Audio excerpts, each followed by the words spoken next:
বাংলা ও বাঙালি বোধহয় বলার অপেক্ষা রাখে না। এই মুহূর্তে পশ্চিমবঙ্গের নিরিখে সবার আগে যেটা আলোচনার কেন্দ্রবিন্দুতে চলে আসে সেটা একমাত্র এই বিষয়। কথা না বাড়িয়ে সরাসরি আলোচনায়।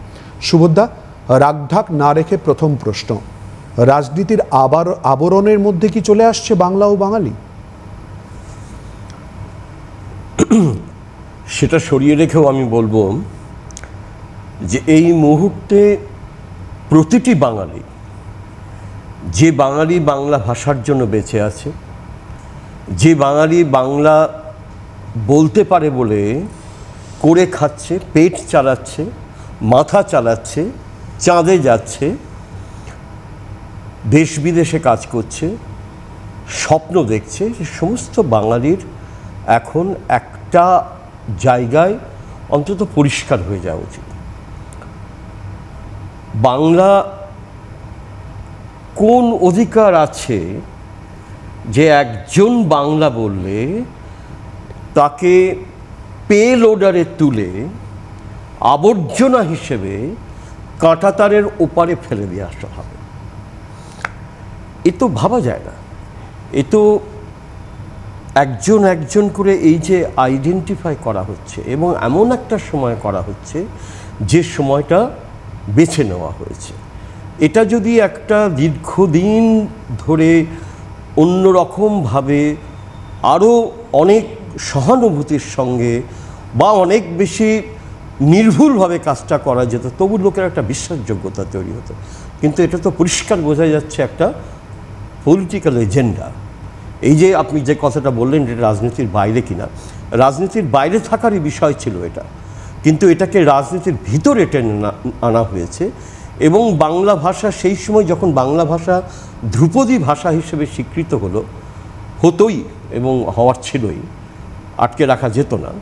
তো এই জায়গায় আমার মনে হয় যে বাঙালি হিসেবে যে যেখানে আছে, শুধু 10 কোটি নয়, এই মুহূর্তে 30 কোটি বা তারও বেশি বাঙালি সারা পৃথিবীতে বাংলা বলতে পারেন। সবাই হয়তো বলেন না, কিন্তু বলতে পারেন, চাইলেই বলতে পারেন। এই যে বাংলা ভাষা যে জায়গায় এসে পৌঁছেছে এবং বাংলার যে অস্মিতা, বাংলার জন্য তো ভারতবর্ষ দাঁড়িয়ে আছে। স্বাধীনতাই হোক, নবজাগরণ হোক, এই যে কবিতাটা আমরা শুনলাম, এই কবিতাটার মধ্যে দিয়ে তো বাংলার অস্মিতার ইতিহাস রয়েছে। তো সুতরাং বাংলার অস্মিতা মানে হচ্ছে ভারতবর্ষের অস্মিতা। রামমোহন শুধু বাংলার নয়, বিদ্যাসাগর শুধু বাংলার নয়। বিদ্যাসাগর যদি শুধু বাংলার হতেন তাহলে ভারতবর্ষের মেয়েরা আজকে এই উন্নতি করতে পারতো না। বিদ্যাসাগর ছিলেন বলে ভারতবর্ষের মেয়েরা আজকে দেশে বিদেশে সমস্ত জায়গায় মাথা তুলে শিক্ষায় এবং সমৃদ্ধিতে এগিয়ে চলেছে, তারা চাঁদে যাচ্ছে। সুতরাং আমার কাছে মনে হয় যে বাংলা ভাষাটাকে আটকাও, বাংলা ভাষাটাকে ছোট করো, বাংলা ভাষাটাকে অপমান করো, অর্থাৎ বাঙালিকে অপমান করো, ওদেরকে সামনে আসতে দিও না, ওদেরকে ঠেলে পেছনে সরিয়ে রাখো। এই যে একটা এজেন্ডা, এই এজেন্ডাটা ক্রমশ তারা পলিটিক্যাল এজেন্ডা হিসেবে তৈরি করেছেন এবং এটাকে ভোটার লিস্টের দিকে ক্রমশ নিয়ে যাওয়ার একটা প্রবণতা যা ক্রমশ স্পষ্ট হয়ে উঠছে এবং দিনের আলোর মতো এখন আমাদের সামনে এসে দাঁড়িয়েছে। সামনে ভোট। সুতরাং এই যে জায়গাটা, এই জায়গাটাকে প্রতিরোধ করতে পারার জন্য যেটা দুদিন আগেই মাননীয় মুখ্যমন্ত্রী যেটা বলেছেন, পরিষ্কারভাবে বলেছেন, এবং মুখ্যমন্ত্রী বলেছেন বলেই আজকে এইরকম সর্বব্যাপী জোর তৈরি হয়েছে যে এটা একটা ভাষা আন্দোলনের, আর একটা ভাষা আন্দোলনের প্রয়োজন আছে। আর একটা ভাষা আন্দোলন এই মুহূর্তে তার সামনে আমরা দাঁড়িয়ে আছি। ভাষাকে কেন্দ্র করে যেভাবে বাঙালিকে পর্যুদস্ত করার পরিকল্পনা, গরিব মানুষগুলো যারা দুমুঠো পেটে দেবে বলে অন্য জায়গায় গিয়ে কাজ করছে। আমি একটা প্রশ্ন করি, আমি আমাকেই এই প্রশ্নটা করছি, সেটা হচ্ছে যে আমাদের কতজন, একটা প্রশ্ন উঠছে না যে বাংলা থেকে এত শ্রমিক, এত পরিযায়ী শ্রমিক বাইরে গিয়ে কাজ করছে, এত কেন? তাহলে বাংলা ব্যর্থ? পরিসংখ্যানটা খুব পরিষ্কার, 22 লক্ষ এটা মাননীয় মুখ্যমন্ত্রী সেদিনকে বিধানসভায় বলেছেন তার নিজের ঘরে বসে, আমি সেই ভিডিও দেখেছি। তিনি পরিষ্কার করে বলেছেন 22 লক্ষ হচ্ছে আমাদের শ্রমিক সারা ভারতবর্ষে, বিভিন্ন জায়গায়, বম্বেতে রয়েছে, এই রয়েছে, হরিয়ানায় রয়েছে, দিল্লিতে রয়েছে, ইউপিতে রয়েছে। আর আমাদের কাছে এসে আছেন, সম্মানের সঙ্গে বেঁচে আছেন, তাদের একজনের উপরেও কখনো কোনো পরীক্ষা নিরীক্ষা হয়নি। তাদের সংখ্যা কত? 1.5 কোটি, 1,50,00,000 লোক। আমাদের এখানে হিন্দি ফরমেশন হচ্ছে 15%। তা এই যদি হয়, তাহলে বাংলা যদি নিতে পারে, গ্রহণ করতে পারে, অনেক অসুবিধা সত্ত্বেও আমরা যদি তাদেরকে নিয়ে থাকতে পারি, তারা তো কাজ করেন, আমাদের ঘরে ঘরে কাজ করেন। আমি যে হাউসিংয়ে থাকি তার গাছপালা দেখাশোনা করেন কারা? বাড়িতে বাড়িতে রান্না করে দিয়ে যাচ্ছে, একটু পুজো আর্চা হলেই কোন ঠাকুর, কাদের ঠাকুর?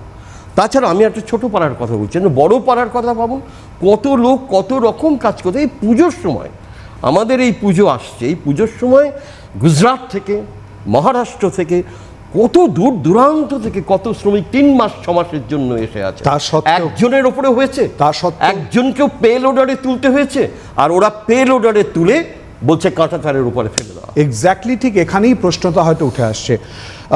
ঠিক এখানেই প্রশ্ন। অর্পিতা সরকার আমাদের সঙ্গে রয়েছেন।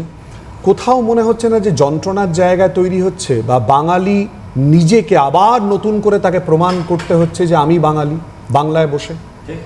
হ্যাঁ, আমি এখানে একটা কথা বলি যে আমরা কিন্তু একদম যখন ছোট, তখন থেকে আমরা জানি যে নানা ভাষা, নানা মত, নানা পরিধান, বিবিধের মাঝে দেখো মিলন মোহন। তাই এটা আমাদের কানে একদম ছোট থেকে বাজছে। তার মানে আমরা জানি ভারতবর্ষতে এরকম মানুষ থাকবেন, নানা ভাষায় কথা বলবেন, নানা মতবাদ থাকবে, তারপরেও কিন্তু তারা ভারতীয়। তাহলে সেখানে প্রত্যেকের মাতৃভাষাকে সম্মান দিয়ে আসা হয়েছে। আমার মনে হয় শুধুমাত্র কোনো রাষ্ট্রভাষাকে বা কোনো অফিস কাছারির কাজের ভাষাকে গুরুত্ব দেওয়া এবং মাতৃভাষাকে ছোট করে দেখা, এটা তো আমাদের সংস্কৃতিতে কোনো দিন ছিল না। প্রত্যেকের মাতৃভাষা তার কাছে গুরুত্বপূর্ণ, তার কাছে সম্মানীয়। আজকে যদি আমি আমার মাতৃভাষা বাংলাকে সম্মান না দিই, তাহলে আমি অন্য জনের মাতৃভাষাকে কিভাবে সম্মান দেব? তার মানে আমি আমার মাতৃভূমিকে সম্মান করছি না, আমি আমার মাতৃভাষাকে সম্মান করছি না। তাই আমার মনে হয় যেটা যে আমি না অন্য কেউ, অবশ্যই আমি আমার ক্ষেত্রে বলছি যে আমি একজন বাঙালি হয়ে আমি যদি বাংলাকে যেভাবে সম্মান দিচ্ছি, তেমনি আমি অন্যান্য ভাষাভাষীর মানুষকেও সেইভাবে সম্মান দেওয়াটা আমার উচিত। যদি আমি মনে করি আমি সম্মান দিচ্ছি, তাহলে আমার বাংলা ভাষা কেন অন্যত্র সম্মান পাবে না? এবং আমি যেহেতু বাংলায় লেখালেখি করি, বাংলা নিয়ে পড়াশোনা করেছি, তাই আমার মনে হয় যে এই যে কোণঠাসা ব্যাপারটা বাংলা ভাষার হচ্ছে, সেটা কিন্তু শুরু অনেক দিন আগে থেকেই হয়েছে। সেটা আমাদের কি বলবো, বাঙালিরা একটু সহনশীল বলেই কি ব্যাপারটা চলছে। কারণ আমি দেখেছি, আমি কলকাতার রাস্তায় উবেরে উঠে দেখেছি যে তারা কিন্তু কোনো রকম সহযোগিতা আমার সাথে করছে না। আমি যদি বাংলা বলতে, শুধু আমি ধরে নিন আমি অন্য কোনো ভাষা জানি না, আমি তো আছি আমার পশ্চিমবঙ্গে যেখানে মাতৃভাষা বাংলা, তাহলে আমি কেন শুধুমাত্র বাংলায় কথা বলে চলতে পারবো না? আমি যদি চলতে পারি, তাহলে আমি উবের ড্রাইভারের সাথেও কিন্তু আমি সহযোগিতা করছি। হয়তো সে বোঝে না, আমি সহযোগিতা করছি সমস্ত জায়গায়। তাহলে কোথাও কোনো রাজ্যে, ভারতবর্ষের অন্য কোনো রাজ্যে কেন বাংলায় কথা বললে তারা সেই সহযোগিতাটা আমরা পাবো না? তাহলে বাংলাকে তো কোনো এক জায়গায় কোণঠাসা করার চেষ্টা করা হচ্ছে, যেটার প্রতিবাদ আমি অবশ্যই করব। একজন বাঙালি লেখিকা হিসাবে করব, বাংলার মানুষ হিসাবে তো অবশ্যই করব। কারণ সেই হিসাব যদি দেখা যায়, তাহলে এখানেও কিন্তু প্রচুর নানা ভাষাভাষীর মানুষ আছে। শুধু আমি মানে অসমিয়া বা বিহারি এগুলো বলবো কেন, একটা পুরো বাজার তৈরি হয়েছে যেখানে চাইনিজরা রয়েছে বহুদিন ধরে। তো আমার মনে হয় নাগরিকত্ব এবং ভাষা দুটো সম্পূর্ণ আলাদা বিষয়। নাগরিকত্ব দেখতে গেলে ভাষাকে ছোট করতে হবে, এটা কিন্তু নয়। এটা আমি বিশেষভাবে মনে করি যে বাংলা ভাষায় কথা মানে বাংলাদেশি। একসময় কিন্তু গোটা বাংলাদেশ এবং ভারতবর্ষ বাঙালিরা সবাই মিলে এই বাংলা ভাষার জন্য লড়াই করেছে।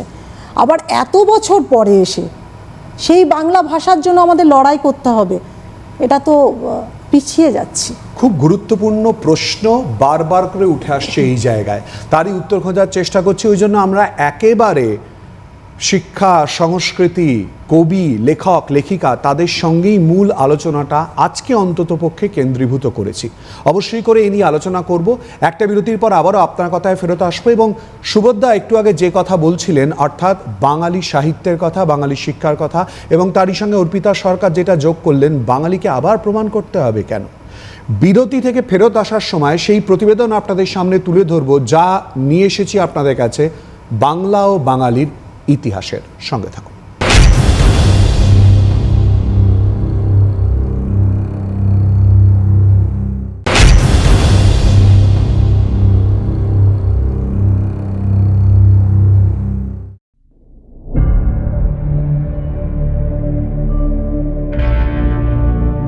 রাজনীতি, সমাজনীতি কোথাও যেন দড়ি টানাটানি চলছে। খোকা গেছে মাছ ধরতে কবিতা লেখা বইটার কোনায় লেখা আছে, বিবিধের মাঝে দেখো মিলন মহান। গোটা দেশের বিভিন্ন কোনায় বাঙালি কেমন যেন কোণঠাসা হয়ে পড়ছে। বাঙালি আজ কাঙালি সম। পরিযায়ী শ্রমিক যেমন অন্য রাজ্য থেকে বাংলায় আসে, তেমন বাংলা থেকে অন্য রাজ্যে যায়। কিন্তু এখনো পর্যন্ত পাঞ্জাবি, গুজরাটি, বিহারি, মারাঠি শ্রমিককে চুলের মুঠি ধরে বাংলার পুলিশ ভ্যানে তোলেনি, যেমনটা হচ্ছে গুরুগ্রামে। একাধিক বাঙালিকে চুলের মুঠি ধরে মারতে মারতে গাড়িতে তোলার অভিযোগ উঠেছে হরিয়ানা পুলিশের বিরুদ্ধে। এই সবই কি শুধু বাংলাদেশি সন্দেহে বাঙালি ঠেঙানোর কাহিনী? কিছু কিছু ক্ষেত্রে যদি বা মেনে নেওয়া যায়, সব ক্ষেত্রে মানতে কিঞ্চিত বেগ পেতে হয়। এখানে নিন্দুকের তরফে উঠে আসছে তৃণমূল বিজেপি মন কষাকষি তত্ত্ব। পশ্চিমবঙ্গ রাজনীতিতে বর্তমানে দুই ফুলের দ্বন্দ্ব চরমে। তার মানে তো এই নয় শুধু বিজেপি শাসিত রাজ্যগুলিতে বাঙালিকে হেনস্থা করা হচ্ছে। ডিএমকে শাসিত তামিলনাড়ুতে পুলিশি হেনস্থার অভিযোগ উঠেছে। হেনস্থার শিকার মুর্শিদাবাদের কিছু শ্রমিক। জখম অবস্থায় ওই শ্রমিকেরা প্রাণ হাতে পালিয়ে হাসপাতালে ভর্তি হচ্ছেন। ডিএমকে কিন্তু ইন্ডিয়া জোটের অন্যতম শরিক। সেই জোটের অন্যতম সদস্য তৃণমূল। আবার কোচবিহার ও মালদার একাধিক শ্রমিককে আটকে রাখা হচ্ছে হরিয়ানায়। মহারাষ্ট্রে নিখোঁজ কয়েকজন বাঙালি শ্রমিক। সেখানে বার্তা পরিষ্কার, মারাঠি না বলতে পারলে নিজের জায়গা খুঁজে নাও। ওড়িশায় বাঙালি ফেরিওয়ালাদের নানা রকম নির্যাতনের শিকার হতে হচ্ছে।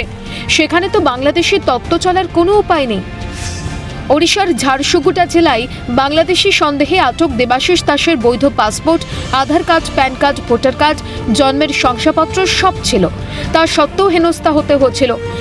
এরপরে বাংলাদেশি সন্দেহে বাঙালি নির্যাতনের ন্যাকা ন্যাকা সাফাই মানতে অসুবিধা হয় বইকি। অসম সরকার কোচবিহারের এক বাসিন্দাকে এনআরসির নোটিশ পাঠিয়েছে। বনাঞ্চল ফাঁকা করার নামে অসমের গোয়ালপাড়া ও ধুবড়িতে বাঙালি বিতাড়নের অভিযোগ উঠছে। বৈচিত্র্যের মধ্যে ঐক্য ভারতের নিজস্ব ঐতিহ্য। এই ঐতিহ্যের ধাক্কা দেশের পক্ষে অশনি সংকেত। যে ভারতবর্ষ বসুধৈব কুটুম্বকমে বিশ্বাস করে, আজকে সেখানে বিভাজনের বিপদ বাড়ছে দিন প্রতিদিন। এর জন্য কিছুটা তো রাজনৈতিক সংকীর্ণতা দায়ী। মেকি জাত্যাভিমানের সুরসুরি দেওয়া হয় ভোট ব্যাংক সামলাতে। প্রাদেশিকতার বিষপান করানো হয় আমাদের দশকের পর দশক ধরে। ৮এর দশকেও প্রাদেশিকতার আগুন জ্বলেছিল অসমে। তখনও সেখানে উঠেছিল বাঙালি খেদাও স্লোগান। আর্লি 80s অসমে কংগ্রেস সরকার। তারপর অসম গণপরিষদের আমল। বিজেপি তখন ধারে পাশে নেই। আসলে আমাদের বুঝতে কোথাও অসুবিধা হচ্ছে, উগ্র প্রাদেশিকতাবাদ যুক্ত হলে রাজ্যে রাজ্যে বাড়বে অবিশ্বাস আর ঘৃণা। আর তার পরিণাম যে কতটা মারাত্মক হতে পারে তা বুঝতে রাজনৈতিক বোদ্ধা হবার কোনো প্রয়োজন নেই। শুধু চোখ কান খোলা রাখতে হবে। ক্যালকাটা নিউজ।